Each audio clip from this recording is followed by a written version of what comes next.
আজকে আমি শেয়ার করব মজার একটা ভর্তা। আমি কখনো আগে বানাইনি, খাইনি।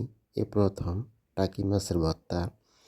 তা আমি এখানে নিয়েছি টাকি মাছ, পেঁয়াজ, রসুন, মরিচ। প্রথম কড়াইতে একটু তেল দিয়ে প্রথমে মরিচগুলোকে একটু ভেজে নেব।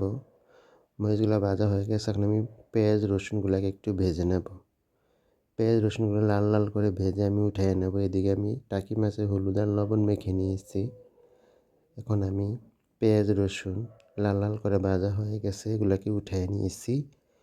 ওই মরিচ ভাজা তেলে আমি টাকি মাছগুলোকে ভেজে নেব।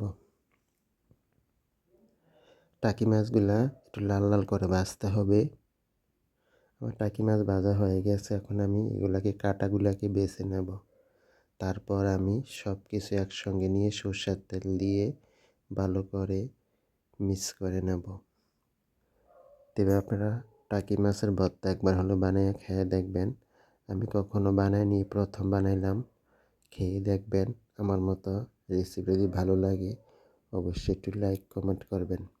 ধন্যবাদ সবাইকে আমার ভিডিও দেখার জন্য।